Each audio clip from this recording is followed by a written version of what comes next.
gue nggak mau kerjaan yang kayak gini gue nggak mau gini, gue nggak mau gitu. Bro, lu dapat aja belum? Ini cocok banget ya buat Gen Bener Z nggak? ya, Bener nggak? benar-benar. Bener nggak? Lu dapat aja belum, tapi lu udah pilih-pilih. Lu apply aja pekerjaan yang inline sama kemampuan lu, yang lu merasa lu bisa compete di situ, berkarir di situ, and then we'll see what's next. Gajinya kecil. Apakah lu akan tetap melihat atasan lu baik 2, 3, 4, 5 tahun lagi gaji lu kecil mulu? Iya, benar. Kalau baik mah dinaikin dong. Iya, iya, Ya iya, enggak? iya, benar. Tapi kalau lu nggak dinaikin berarti nggak baik, pelit dia. Ezra ini dari generasi apa, Za? Gue harusnya milenial ya. Milenial ya. Milenial. Oke. Oke. Sip, Ezra. Thank you Thank you, for thank your you. time. Lo udah sarapan belum? Belum. Gue intermittent sih. Oh, oke. Intermittent tuh yang ini ya, puasa setengah. Puasa. Paginya nggak makan, terus Iya. siangnya Nah, kalau gimana intermittent tuh? tuh, Ya, gue kurang paham nih. ada beberapa. Jadi kan poinnya adalah lu membatasi jam makan lu kan. Iya. Jadi lu boleh makan at certain window gitu, window period lah. Lu bisa makan 4 jam only, 6 jam atau 8 jam. Kalau dulu waktu kuliah mungkin gue strict banget kali ya. Gue cuma makan 4 jam, 20 jamnya gue puasa. Kalau sekarang gue lebih ya enjoy my life lah ya. Iya. Gue sekarang 8 jam makan, sisanya puasa gitu sih. Oke. Oke, Ezra, mungkin boleh nih kita kelupaan kenalin diri dulu. The Iya. stage is yours, Ezra. Ya, thank you loh. Ini gue first timer juga nih, diajakin Daniel gue. Udah berapa tahun kita nggak ketemu ya, Nil ya? 7 tahun kali ya, 7 tahun, 8 tahun 2018. kali ya. Anjir, udah lama ya. Iya, lama banget. Sekalinya ketemu gue diajak podcast anjir. Apalagi podcast pertama ya, jadi podcast kita pertama. maklum ya agak deg-degan ya. Deg-degan. Iya, semua yang pertama tuh deg-degan guys. Jadi ya nama gue Ezra. Gue teman kuliahnya Daniel. Daniel ini salah satu role model gue lah di zaman kuliah. Dia aktif banget, organisasi tuh aktif. Kalau gue ini kan yang tipikal kupu-kupu lah ya. Kuliah pulang. Iya, Tiba-tiba lulus aja. gitu sih, gitu. Mungkin Zra, karena tema podcast kita ini kan our generation ya, pembicaraan lintas generasi. Mungkin kita baru-baru dengar ada Gen Z, Gen Alpha yang mungkin dia itu banyak dibilang orang tuh mereka tuh pinter ya, tapi mungkin ada kekurangan yang sebenarnya kurang cocok ya buat di beberapa company atau di beberapa culture gitu. Jadi Gen Z atau Gen Alpha yang nggak tahu ya, bukan membawa atau mendiskreditkan generasi, cuman ada beberapa hal yang sepertinya menarik nih buat dibahas, Zra. Nah, tapi sebelum itu bisa ceritain, Zra, perjalanan karir lo setelah kuliah tadi gitu. Oke, jadi kalau gua itu memulai karir profesional as a banker, kebetulan gua bankers ya. Tapi emang tertarik dulu? Enggak juga. Tiba-tiba Tiba-tiba aja nyemplung. Karena kayaknya almost everyone itu ketika lu lulus dari kuliah, lu akan bingung lu mau ngapain gitu kan. Apalagi gua kuliah ini kan general ya, manajemen gitu kan. Artinya lu bisa masuk ke hampir semua bidang manajerial kan. Generalis banget Generalis ya. banget, nggak spesifik. Kecuali lu belajar teknik fisika, lu spesifik banget gitu kan. Teknik kimia, matematik gitu kan. Kalau manajemen kan general, ekonomi gitu kan. Lu bisa masuk di mana aja. Nah, pada saat itu kan gue juga nggak specifically pengen masuk ke bank gitu kan. Kalaupun gue mau masuk ke bank mana yang mau gue masukin? Karena ada banyak bank di Indonesia ini kan, ada BUMN, ada swasta, private gitu kan. Jadi gue 2018 lulus kuliah, and then 2019 Januari itu gue masuk memulai karir gue sebagai banker gitu. Jadi hampir 6 tahun lah ya, 2019 ke 2024 ya. Januari sih, gue mulai itu Januari 2019 sampai sekarang, jalan 6 tahun lah. Oke. Gitu. Oke, menarik, menarik. Nizra, mungkin banyak banget ya dari beberapa kampus di Indonesia yang emang dia itu mahasiswanya, dia pengen masuk perbankan atau industri keuangan lah ya Oke, gitu. Nah, eh, tips dari lo Nizra supaya mereka tuh pertama ya emang jangan sampai salah masuk ke industri tersebut gitu, atau juga mungkin ya emang karena passion aja gitu. Atau mungkin ada hal-hal yang lain yang mungkin halayak umum tuh nggak tahu Zra. Kalau ini gue bicara fresh grad ya. Boleh, boleh. Ini Fresh grad buat ya. para fresh graduate ya, Ya. cocok banget ya. Ini gue memposisikan diri gue waktu itu sebagai fresh graduate. Gue itu pada saat itu gue nggak tahu gue mau masuk ke bidang mana. Dan gue kalau gue bilang passion, ngikutin passion gue enggak juga sih. Karena kalau lu tanya gue tahun Ezra 2018 2019 passion lu apa? Passion gue nge-gym anjir. Passion gue olahraga. Iya, iya. Passion gue olahraga. At that time kalau orang nanya lu pengen jadi apa, gue jawab jadi binaraga. Ya kan? Cuman kan nggak mungkin gue mengikutin passion gue quote unquote pada saat itu gitu kan. Gue harus realistis, gue harus cari kerja untuk masa depan gue gitu kan. Jadi pada saat itu ya gue akan coba lamar aja pekerjaan-pekerjaan yang open, yang sekiranya masih relate sama basic kemampuan gue di manajemen, dan gue memang bisa lah, gue merasa gue bisa compete di situ, ya gue apply aja, ya kan? Karena banyak orang itu at first dia tuh kayak terlalu picky, Idealis ya. terlalu idealis, Benar, terlalu picky. Gue nggak mau masuk ke situ gue nggak mau kerjaan yang kayak gini gue nggak mau gini, gue nggak mau gitu. Bro, lu dapat aja belum? Ini cocok banget ya buat Gen Bener Z nggak? ya. Bener nggak? Benar. Bener nggak? Lu dapat aja belum, tapi lu udah pilih-pilih, gitu kan? Belum waktunya lu untuk pilih-pilih. Menurut gua, lu apply aja pekerjaan yang inline sama kemampuan lu, yang lu merasa lu bisa compete di situ, berkarir di situ, and then we'll see what's next, gitu. Karena your first job itu nggak mungkin akan menjadi selamanya lu kerja di situ, gitu loh, ya kan? Kerjaan pertama lu posisinya A, apakah seumur hidup lu akan di A? Enggak juga, ya kan? Lu akan geser ke B, geser ke C. Kalau lu skill lu memang bagus dan lu emang bisa kerja, lu akan dipromote at some point, ya dong. Jadi kalau menurut gua jangan terlalu picky dan idealis at first. Coba dulu, lu jalanin dulu, and we'll see what's going on in the path, gitu kan. What's next, gitu. Keren. Berarti emang cocok banget ya kita ngundang Ezra, karena emang yang dibutuhin sekarang ya kita jangan terlalu picky dan juga ya jangan idealis banget lah gitu, apalagi sekarang mungkin bisa dikatakan cari kerja tuh agak sulit gitu ya Ezra ya, dan mungkin ya dibutuhkan I don't know, mungkin ya emang pengalaman yang memang outstanding, entah itu magang, entah itu organisasi gitu ya. Kayak ya kita sempat ikut lomba-lomba lumayan banyak gitu ya Zra ya. Betul.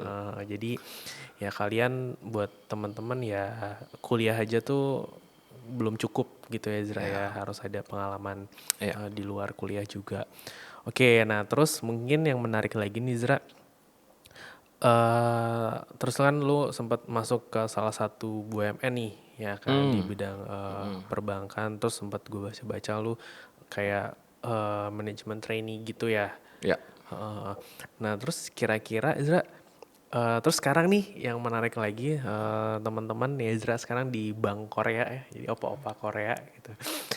Nah, apa sih Ezra yang membedakan Ezra antara bank BUMN sama swasta Ezra, yang paling mendasar aja gitu. Di Oke, spill-spill juga boleh lah boleh Ezra. ya. Oke. Jadi gue cerita dulu ya. Jadi gue itu Gaji Ezra? nanti Oh, dong, nanti to ya. the point Oke, banget. oke. Nanti Oke. gue ngomong gaji langsung, oh ketahuan segitu ya, udah matiin podcastnya. Jangan dong. Oke. Jadi gue itu ngawalin karir kan tadi gue bilang 2019 itu gue masuk ke salah satu BUMN. eh itu gue di situ 4,5 tahun lah ya, 4,5 tahun. Terus gue move ke bank kedua gue itu bank Swasta juga ya. swasta juga, Tapi dari tapi beda dari negara beda ya. negara itu dari Cina. Bank itu bank BUMN-nya Cina. Bank BUMN-nya To Cina. be honest itu bank BUMN-nya Cina. Cuman di sini kan swasta ya statusnya. Mm, mm, mm, mm. Itu gua Oh, benar. 14 bulan. Mm, mm, mm, mm. 14 bulan di situ, terus sekarang gue baru masuk lagi ke Bank Korea ini gitu. Iya, kira-kira apa sih yang paling mendasar membedakan Oh, iya bank ya, perbedaan BUMN ya. dari pekerjaannya kah atau dari gajinya kah? Oh ya, gaji pasti beda lah. Kalau gajinya sama ngapain gue pindah gitu kan. Iya, iya, exactly. Kalau perbedaan yang mendasar yang gue rasain ya, satu itu pasti budaya kerjanya. Oh, beda gimana tuh? Budaya kerja itu pasti beda. Karena gini, bank BUMN gue itu kan by size dia besar. By size, By size dia besar, labanya besar, asetnya besar gitu kan. Dan bank-bank swasta berikutnya yang gue masuk di dalamnya itu by size memang jauh di bawah bank BUMN ini. Artinya apa? Perusahaan yang besar pasti struktur organisasinya juga besar, luas gitu ya. Layeringnya tuh ada banyak gitu ya. Di compare sama bank yang lebih kecil, itu pasti struktur organisasinya tuh akan lebih slim. Oke. Dia akan lebih slim. Plus minus, ada plus minusnya. Kalau struktur organisasinya itu besar, lebar dan berlapis-lapis, plusnya itu ketika lu produce something, lu produce output kerjaan lu, itu akan dicek secara berlapis. Artinya harusnya tidak ada kesalahan. Ya dong, Kebayang, tidak kebayang. ada kesalahan karena dicek berlapis sampai dengan keluar jadi output. Oke, lu akan lebih safe di situ, ya, karena akan ada banyak orang yang protect lu, selain diri lu memprotek diri lu dalam kerjaan lu. Kalau di bank yang lebih slim, itu rentang layernya itu karena lebih sedikit, jadi lu harus lebih mandiri dalam mempertanggungjawabkan pekerjaan lu, karena yang ngecekin kerjaan lu ya tidak sebanyak ketika lu di bank besar. Ya dong. Dulu gua kasih tahu ya. Dulu kalau gua di bank BUMN ini, di atas gua tuh ada supervisor, di atasnya lagi tuh ada team leader, di atasnya lagi tuh ada deputy head, di atasnya lagi tuh ada head. Di atasnya lagi ada direktur and so on gitu ya. Jadi ada banyak layeringnya. Kalau di bank yang swasta, di atas gue itu langsung team leader, di atasnya langsung head. Jadi nggak mungkin yang namanya head itu ngecekin satu-satu kerjaan lu. Si Ezra nulis apa aja nih dalam kerjaan ini. Proposalnya si Ezra itu isinya apa aja sih. Nggak mungkin dia akan sedetail itu. Jadi lu harus dituntut lebih mandiri dengan pekerjaan lu. Lu harus dituntut lebih profesional, harus zero defect. Nggak boleh lu melakukan kesalahan-kesalahan minor, apalagi kesalahan-kesalahan yang major gitu ya. Karena di perbankan, specifically gua ini kan di kredit ya, istilahnya setengah kaki lu itu udah di penjara, Nil. Kenapa gitu tuh Zra? Menarik Iya, nih. lu berhubungan sama uang dalam jumlah yang besar, ya kan? Di perbankan itu uangnya itu kan dari masyarakat. Betul. Lu kumpulin uang masyarakat and then lu salurkan kepada orang-orang yang mau pinjam. Lu harus bisa mempertanggungjawabkan uang yang lu kasih ke peminjam-peminjam ini karena sumbernya dari masyarakat. Kalau lu kasihnya sembarangan, ini kredit bermasalah, dicari dong. Ini siapa yang ngasih? Ezra. Oh Ezra, yuk kita BAP. Panggil gua sama KPK, sama BPK, sama Bareskrim. Setengah kaki gue bisa dibilang ada di penjara karena gue berhubungan erat dengan uang. Dan apapun yang berhubungan erat sama uang, apalagi uang masyarakat, itu sensitif. Benar. Gitu. Kenapa podcastnya jadi serem? Tapi nggak apa-apa, berarti emang perbedaannya tadi yang gue tangkap di BUMN mungkin banyak dari segi struktur yang bisa ngebantu kita gitu kan. Sedangkan kalau di swasta itu ya kita responsible for that gitu ya, kita tanggung jawab akan pekerjaan kita. Mungkin ada di atas kita atau terstruktur, tapi kita memang lebih ke ya udah ini kita harus bertanggung jawab gitu ya, Zra. Ya, menarik. Oke. Tadi Zra mungkin itu kan tadi dari segi pekerjaan gitu ya. Tadi benefit Zra mungkin. Benefit. Mungkin buat fresh graduate atau teman-teman yang pengen masuk ke industri perbankan juga kan dia pengen tahu apa sih benefit yang akan mereka dapatkan. Ini mungkin disclaimer ya teman-teman, ini tuh pengalaman pribadi dan setiap orang tuh pasti ada berbeda-beda ya gitu. Boleh Zra. Oke, lagi-lagi gue memposisikan diri gue sebagai fresh grad ya. Fresh grad yang baru pertama kali mau masuk ke dalam dunia kerja, specifically kebetulan nih ke bank gitu ya. Kalau dulu di saat gue apply kerja itu jadi gini, jalur masuk ke dalam perbankan itu ada banyak. Oke. Ada yang intern ya kan, lu intern tuh, internship bisa. Intern terus jadi full time atau Bisa. Oke. As long as Dia performs ya. dia perform and you qualified enough ya, why not gitu kan, daripada employer itu cari lagi, Bener. ya kan, keluar cost lagi, mending yang udah ada aja kita promote kan gitu. Jadi internship. Kalau internship ini gue nggak tahu lagi dia standar gajinya berapa, apakah di bawah UMR Tapi apa dibayar enggak. ya. Tapi setahu gue ada yang dibayar. Ada yang dibayar. Ada yang dibayar. Ada juga yang nggak dibayar. Mungkin ya. Mungkin gitu ya. Ada yang dibayar, ada juga mungkin yang nggak dibayar. Tapi setahu gue mungkin istilahnya uang saku lah ya. Mungkin ada nih untuk internship. And then ada yang berikutnya itu level asisten. Asisten. Aduh, kalau gue ngomong programnya ketahuan nanti BUMN-nya apa. Okay. Jadi gue ngomong in general gitu ya.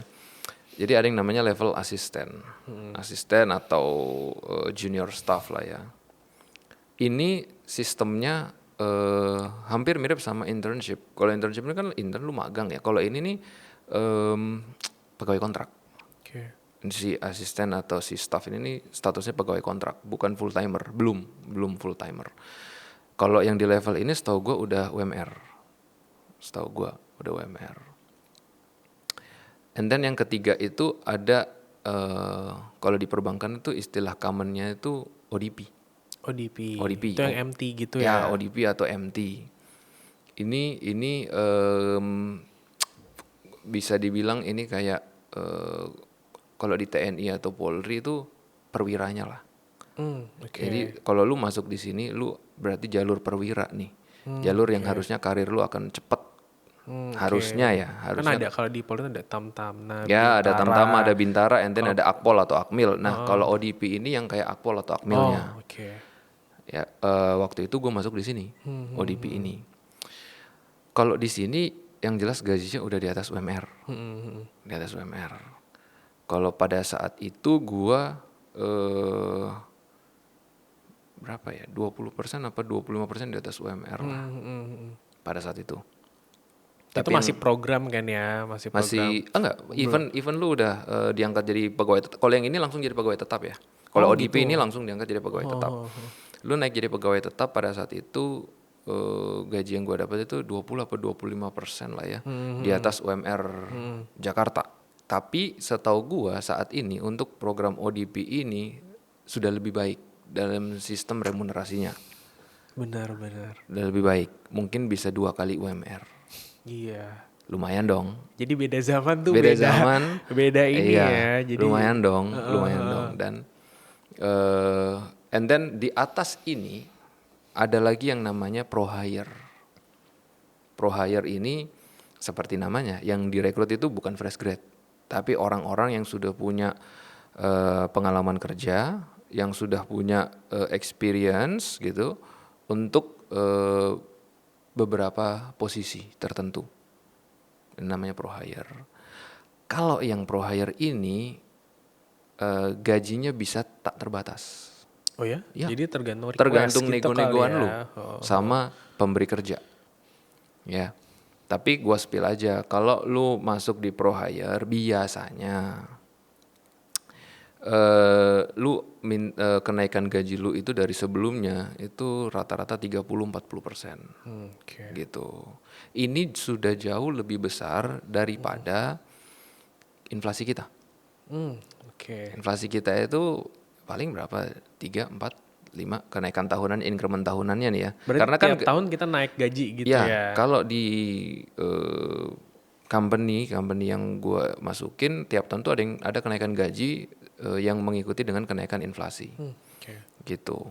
Ya kenaikannya ya nggak gede-gede amat, 2, 3, 4, 2, 3, 4 something di situlah angkanya. Nah, kalau lu menjadi seorang pro hire, lu bisa minta kenaikan sampai 30, 40 bahkan 50% dari gaji sebelumnya. Cuman kan ketika lu menjadi seorang pro hire, ekspektasi dan tuntutannya itu beda. Lu dituntut dan di-expect jauh lebih daripada orang-orang organik nih yang 3 sebelumnya. Kalau lu meniti karir dari 3 ini kan lu bukan pro hire. 3 ini bukan pro hire. Jadi ekspektasi yang diharapkan juga tidak setinggi pro hire. Gitu. Plus minus, lu pengen duit gede, ya lu di-challenge dan ditantang dan di-expect gede. Karena nggak mungkin perusahaan membayar lu gede tapi minta returnnya nggak setimpal gitu kan. There is no free lunch. Ya benar. Gitu. Berarti itu kalau pro hire itu dia kontrak kah atau jadi full time juga kah? Tergantung ya. Tergantung. Pro hire itu kan sangat-sangat tailor made ya. Kontrak kerjanya dan semua itu sangat-sangat tailor made. Ada orang pro hire based on kontrak. Gue ada proyek nih, waktu proyeknya cuma 2 tahun. Gue butuh pimpronya, pemimpin proyeknya dengan kualifikasi A, B, C, D, E. Mau nggak? Ada yang mau nggak? 2 tahun aja. Gue kasih gaji sekian. Ya, ada. Iya. Ada juga yang kalau di case gue itu selalu cari pro hire yang karyawan tetap. Karena gue tidak segambling itu gue. Nah itu Zra. Apa namanya?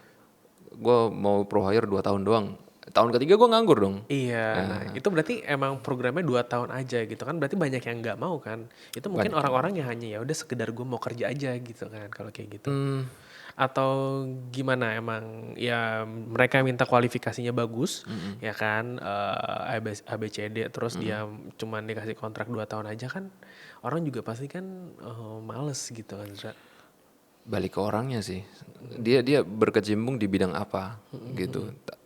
Gue belum pernah dapat kontrak yang seperti itu karena sepengetahuan gue dari pengalaman gue sebagai pro hire itu endingnya menjadi karyawan tetap. Oke. Tapi sebelum jadi karyawan tetap ada masa yang namanya probation. Uji coba dulu nih. Biasanya 3-6 bulan. Dari selama masa probation ini lu akan diobserve kan sama bos lu, sama perusahaan, ini orang layak nggak sih untuk kita angkat jadi karyawan tetap gitu kan. Kita kasih kerjaan A, B, C, D, E, deliver nggak, delivernya on time apa enggak. Ya lu deliver tapi molor ya apa gunanya juga gitu kan. Jadi banyak penilaiannya. dan cukup challenging karena ketika dalam masa probation ini lu dinilai tidak perform atau tidak deliver, lu di-cut, Oke. ya kan? Jadi once lu memutuskan untuk jadi pro hire, lu benar-benar harus jadi profesional. Iya benar. Lu udah nggak boleh pakai mindset gua karyawan yang akan selalu digaji tiap bulan gitu. Enggak bro, kalau lu udah jadi pro hire profesional, ya act like a professional. Bener, lo harus bisa memberikan dampak Iya. langsung ya. Jadi Iya. nggak cuman kerja gitu ya. Iya, lu nggak bisa nih, lu statusnya pro hire datang kantor aja telat. Ya dong, jalanan macet, nggak gitu cara mainnya di dunia kerja. Gitu Tapi kan. emang kadang banyak yang pro hire tuh merasa dirinya tuh ya kayak namanya pro gitu. Jadi mereka menyepelekan, oh dia nih perusahaan yang membutuhkan kita gitu. Jadi ya bener sih apa yang lo bilang tadi. Mungkin Zra, tadi kan lo sempat di BUMN, terus swasta di Cina, swasta di Korea nih yang terakhir. Kita tuh harus bisa bahasanya perusahaan itu nggak? Lo harus bisa bahasa Mandarin kah? Atau bisa bahasa Korea tuh Korea? Hangul ya, Hangul ya. Atau ya udah kita karena emang di Indonesia, gitu, gimana Zra? Kalau gua kan, menurut lu gua bisa bahasa Cina? Nggak tahu Enggak sih, kan, lo setengah-setengah ya. Casing gue kayaknya sangat tidak mendukung nih. Kalau si Ezra bisa ngomong bahasa Cina nih, atau ngomong bahasa Korea nih, ntar gue pindah ke Bang Mano, si Ezra bisa ngomong ini. Enggak. Tapi memang ada posisi tertentu yang kualifikasinya harus bisa bahasa itu. Oke. Karena bank-bank ini dia membuka perusahaannya di Indonesia karena dia punya marketnya sendiri, ya dong. Kayak bank Cina gue itu dia punya namanya China Desk yang ngurusin perusahaan-perusahaan yang related sama China, tapi berkantor dan berbisnisnya di Indonesia. So untuk menghandle perusahaan-perusahaan ini dia butuh orang-orang yang bisa berbahasa China, gitu. Dan biasanya gajinya mahal, gitu. Gara-gara bahasa aja Gara-gara gajinya bahasa. lebih ini ya. Gara-gara dia punya kemampuan yang tidak dimiliki banyak orang di Indonesia, sehingga perusahaan willing to pay more. Karena untuk nyari kandidat ini susah, gitu kan. Lu jalan-jalan di mall, lu tanyain orang ada nggak yang bisa baca Cina, belum tentu, gitu kan. Karena susah nyarinya. Begitu juga dengan Bank Korea gua. Ada bagian-bagian yang memang diharapkan atau bukan diharuskan bisa bahasa Korea. Tapi kalau gua, karena gua tidak bisa bahasa, Belum bisa lah ntar. ya kan? Enggak, tapi gua tuh emang gimana ya? Rendah nih. Zra. Bahasa Indonesia gua aja jelek gitu kan. Jadi udahlah, stick to bahasa Indonesia. Jadi gua nggak bisa bahasa Mandarin, bahasa Cina nggak bisa, bahasa Korea juga gua nggak bisa. Jadi gua menjual something else gitu kan. Yang gue jual ya skill gue yang lain. Yang tadi gue bilang gue berkecimpung di bidang kredit, maka yang gue jual itu adalah kemampuan gue menganalisa laporan keuangan, kemampuan gue dalam mendesain struktur fasilitas kredit yang akan kita kasih ke debitur, ke peminjam gitu. Peminjam di perbankan itu namanya debitur ya guys. Jadi yang tadi gue bilang, ketika lu mau ngasih duit ke orang lain, lu harus bisa mempertanggungjawabkan kenapa lu kasih duit itu sebanyak itu untuk tujuan itu. Nah itu lu tuangkan dalam proposal. Oke, jadi Nah, tuh ya dia ada analisisnya tuh. ada analisanya, betul. Kayak mungkin ngelihat dari ya kalau dari kacamata gua sendiri Zra, mungkin kalau minta kredit ya berdasarkan aset dan kredit score kan. Tapi ada analisis yang mungkin kita nggak tahu nggak sih Zra? Apa kira-kira? Analisanya itu macam-macam, banyak banget. Mulai dari pre-screening nih, misalkan gue ketemu sama lu ya Nil ya, terus lu, Zra, gue minta dong duit 1 miliar gitu kan, buat apa Nil? Gue mau ini bangun rumah gini. Gue akan meng-assess lu as a person, kepribadian lu. Oh, kepribadian juga. Kepribadian juga harus gue assess. Ini orang sehat nggak sih? Layak nggak sih gue kasih? Kan nggak mungkin gue kasih duit ke orang gila gitu kan. Mentalnya ya. juga harus gue assess. Ini orang menarik. tukang ngutang nggak sih? Dia tukang ngemplang nggak? Gue taunya dia tukang ngemplang apa enggak, bayar utang apa enggak, gue tarik BI checkingnya, Slick, ya kan.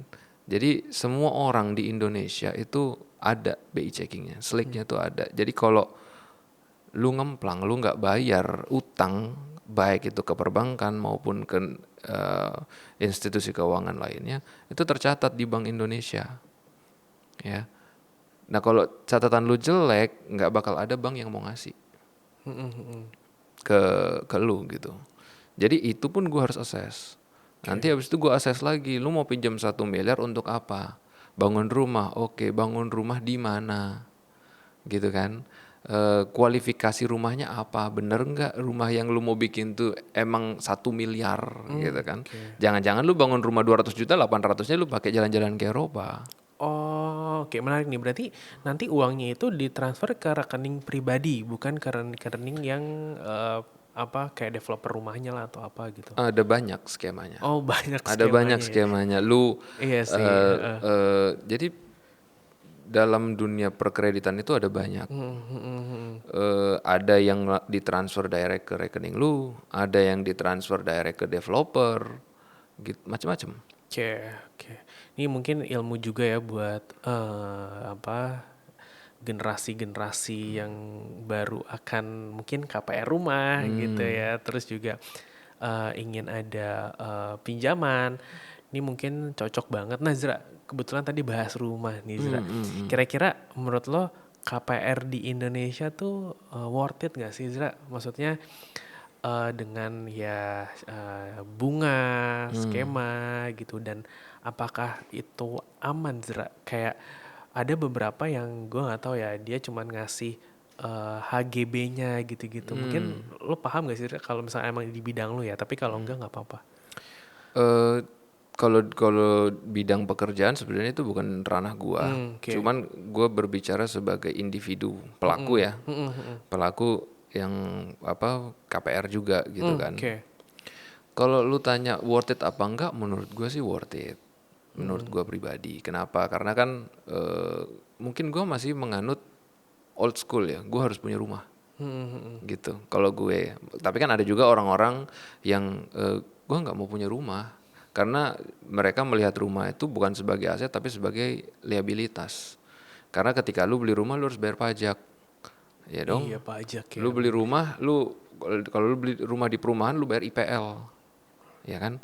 Lu beli rumah lu bayar listrik, bayar air, bayar macam-macam kan. Lah ada atapnya bocor lu perbaikin, ya dong. Jadi mereka melihat rumah itu bukan sebagai aset tapi sebagai liabilitas gitu kan. Beban. Liabilitas itu kan beban ya. Makanya ada sebagian orang yang lebih memilih untuk sewa aja deh gitu kan. Kontrak, Kontrak gitu kan, ya. ngekos. Gue bisa lebih bebas, gue mau ngontrak di mana, ngekos di mana gitu kan. Tapi kalau rumah kan lu terikat dengan rumah itu. Kalau rumah lu di ujung dunia ya lu terikat di rumah yang dia ada di ujung dunia itu. Iya benar. Gitu kan. Sementara lu kerja di mana, rumah lu di mana gitu kan. Ada orang yang nggak mau, dia lebih pilih untuk gue ngekos aja deh. Dari kos gue ke tempat kerja cuma 5 menit jalan kaki gitu kan. Preferensi. Cuman kalau gue tetap prefer gue punya rumah. Karena gue melihat rumah itu sebagai aset. Investment sih. Investment gitu. Kalau misalkan gue punya cukup rezeki, gue bisa beli rumah lagi, terus rumah yang satunya gue kontrakin. Bener. Ya kan, jadi passive income. Tapi bener sih Zra, ada kenalan gue, dia sahabat gue lah, dia tuh beli rumah di daerah Karawang, dekat Ion juga, Ion Karawang ya, ada ya? Kalau nggak, ya pokoknya Iya, ya oke, daerah di sana situlah. lah. Dia tuh beli sekitar 700 juta, itu dia dapat 200 meter persegi. Murah Dan dong. dan itu dulu Ionnya masih mau dibangun gitu. Terus menariknya setahun 2 tahun kemudian tuh udah 1,5 M gitu. Jadi Iya kan? bener sih ya, even KPR tapi ya harus lihat kondisinya juga gitu betul. kan. Bener. Betul. Jadi ya itu menguntungkan, bukan sebagai liability atau beban gitu Iya, ya. Benar-benar exactly. Tapi kalau yang kayak gitu kan itu namanya POV ya.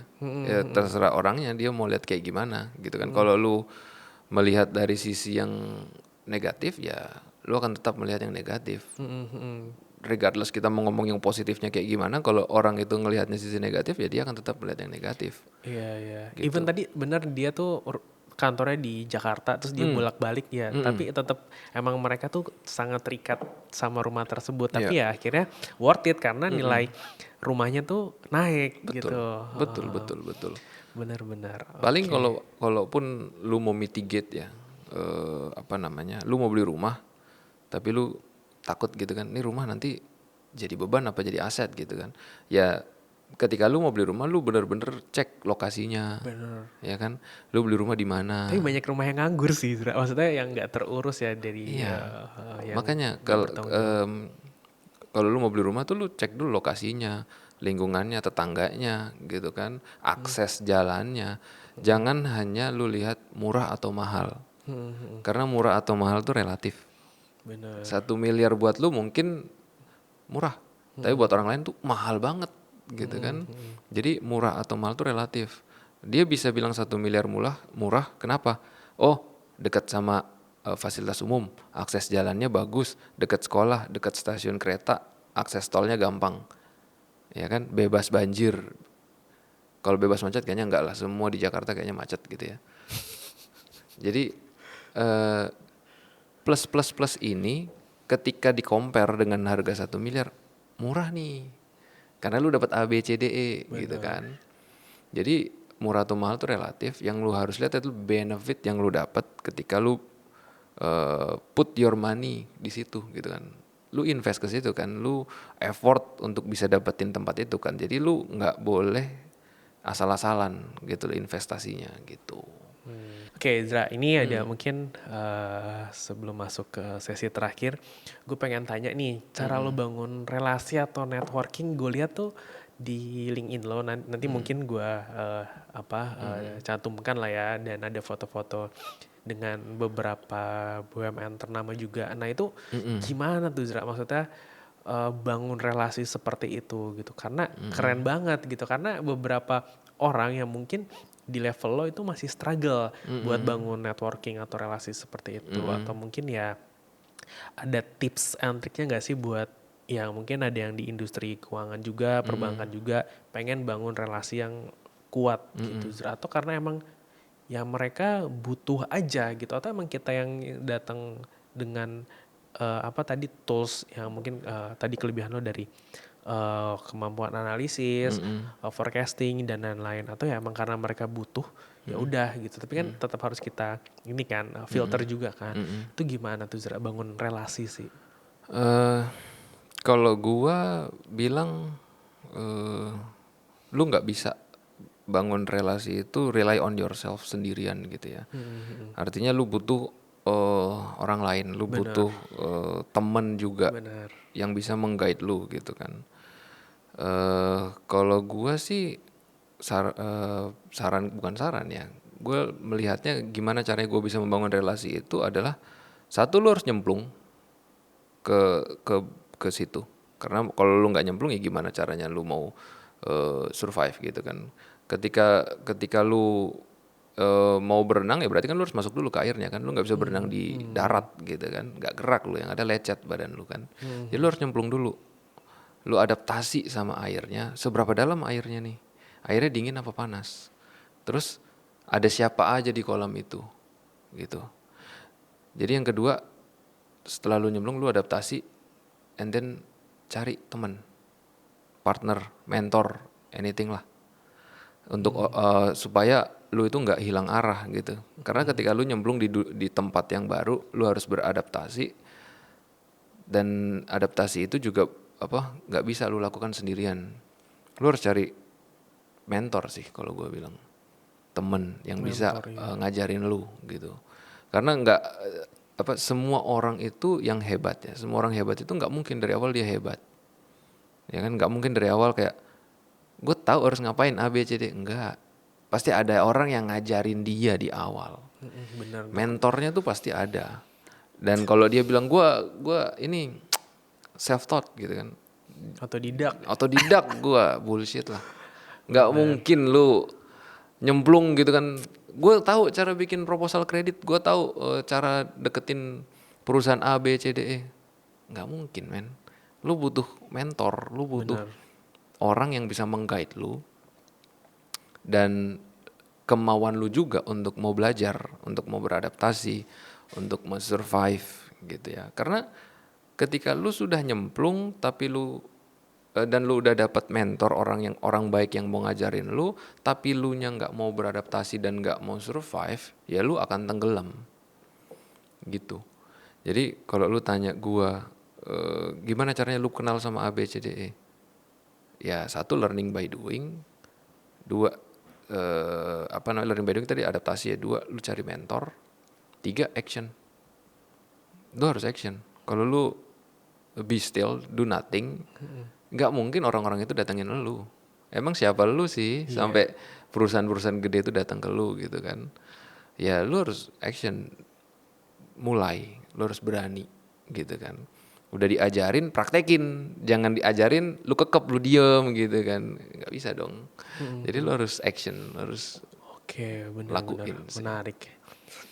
Ini cocok banget nih buat Gen Z ya, mungkin ya Gen Z mulai ya. Tapi ya mungkin semua generasi yang Ya. sekarang lagi struggle buat mencari kerja atau mencari opportunity, atau mungkin buat memulai kegiatannya. Ya tadi kita ya nggak boleh sombong apa-apa, atau bisa otodidak. Kita harus tadi cari mentor.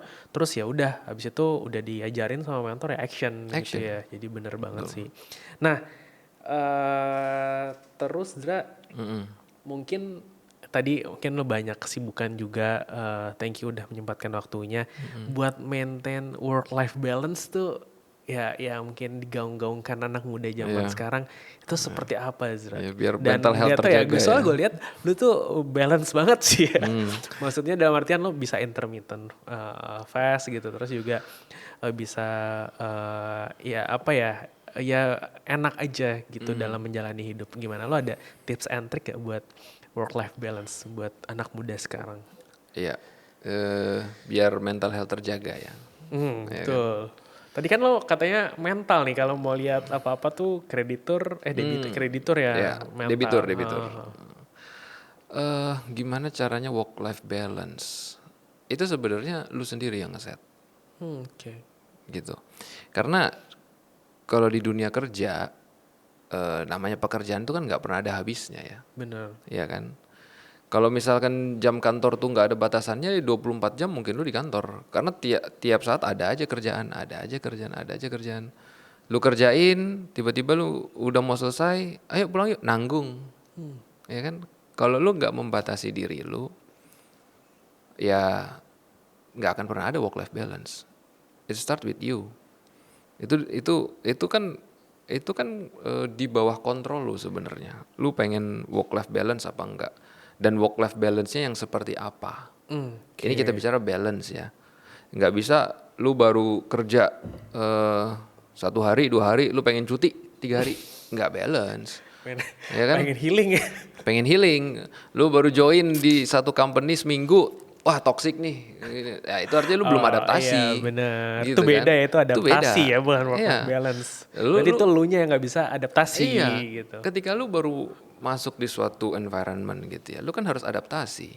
Bener. Ya kan? Nggak semua environment lu masuk itu enak gitu kan. Nggak semua tempat kerja itu sangat-sangat kondusif gitu ya.